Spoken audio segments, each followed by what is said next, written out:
好小子顏正國告別式全紀錄工作人員穿情義重天 T 恤送別。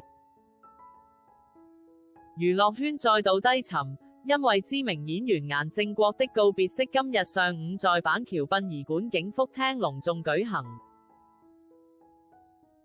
顏正國，這位以電影《好小子》系列成名的童星，上月7日因肺腺癌離世，享年50歲。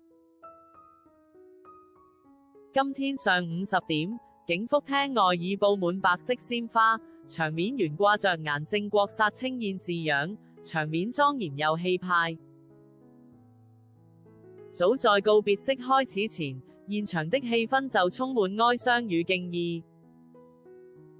工作人員穿上印有情義從天字樣的 T 恤，超過100位幕前幕後人員齊聚送他最後一程。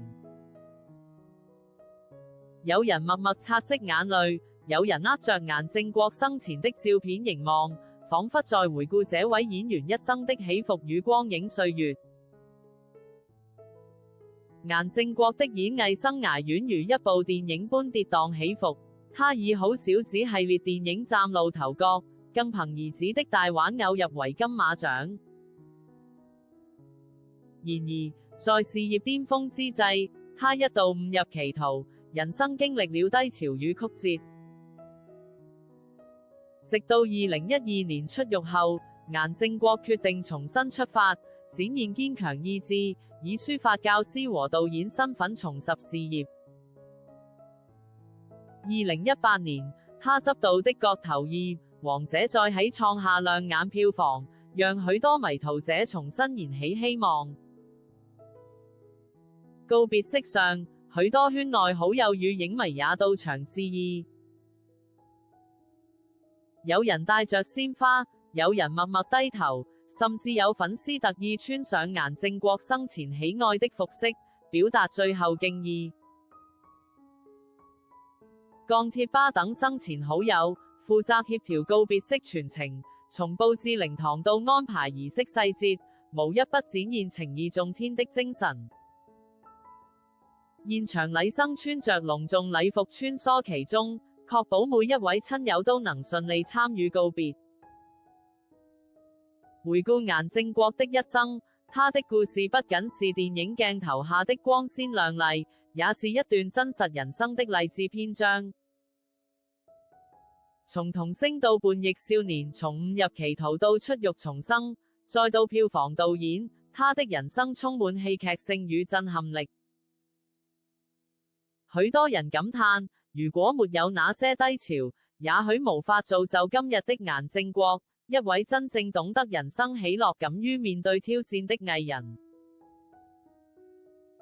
這場告別式不僅是對顏正國演藝生涯的致敬，更是對他人生態度的禮讚。情義重天的精神貫穿整個儀式，象徵他對朋友、對夥伴的忠誠與情義。許多影迷在社群上分享現場照片與影片，留言寫下：